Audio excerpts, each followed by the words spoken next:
5 fakta menarik Papa Zola The Movie. Spoilers. Nombor 1.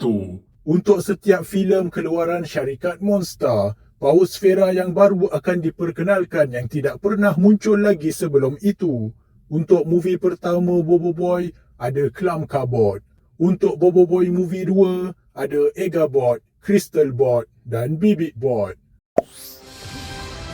Untuk Mechamato The Movie, ada Mechabot, Wirebot dan Voltrobot serta bermacam-macam lagi paus Fera milik Grakakus yang tidak diberi nama. Untuk Papa Zola The Movie, ada Chimubot serta bermacam-macam lagi paus Fera simulasi yang tidak diberikan nama. Nombor 2. Terdapat beberapa persamaan antara penjahat utama dalam Bobo Boy The Movie dan Papa Zola The Movie kerana kedua-duanya akhirnya menerima serangan daripada watak utama yang menyebabkan mereka tersedut dan terperangkap ke dalam ruang dimensi buatan mereka sendiri. Borara diserang oleh Bobo Boy sehingga dia tersedut ke dalam lohong hitam buatannya sendiri. Manakala Yonbi pun dicampak oleh Papa ke dalam kubah simulasi buatannya sendiri.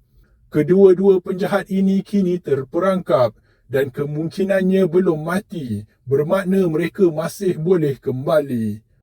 Nombor 3. 3 orang budak ini yang merupakan watak sampingan cerita Papa Zola mempunyai beberapa persamaan menarik. Ibu atau bapa kepada setiap satu daripada mereka pernah bersekolah di kota hilir, iaitu sekolah Amato dahulu.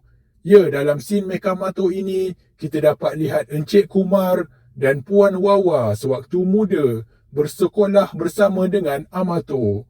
Dan satu lagi persamaan antara ketiga-tiga budak ini adalah Papa Zola berurusan dengan mereka dalam pekerjaan hariannya yang melibatkan pelajar sekolah.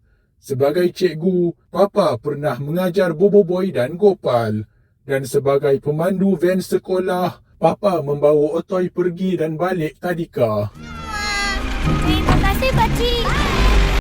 Nombor 4. Agensi Papa dan Tapops nampaknya mempunyai persamaan dalam penjagaan keamanan. Cuma agensi Papa hanya berfokus pada planet bumi sahaja, manakala Tapops meliputi seluruh galaksi. Persamaannya adalah kedua-duanya merupakan nama singkatan kepada nama yang lebih panjang. Dan Papa Zola merupakan satu-satunya individu yang pernah bertugas dalam kedua-dua agensi ini. Hebat juga resume Papa Zola ini. Patutnya senang nak cari kerja. Nombor 5. Selain itu, agensi Papa juga mempunyai banyak persamaan dengan agensi mata daripada cerita Ejen Ali.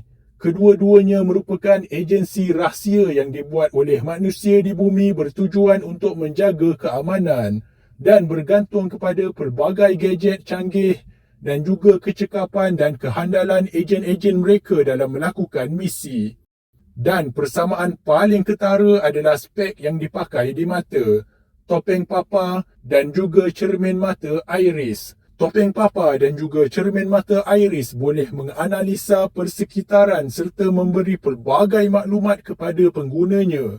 Lebih-lebih lagi dalam memberi panduan dan amaran sewaktu berhadapan dengan musuh. Dan kini kedua-dua ejen veteran yang lama daripada agensi Papa dan Mata sama-sama sudah gemuk dan memakai baju biru.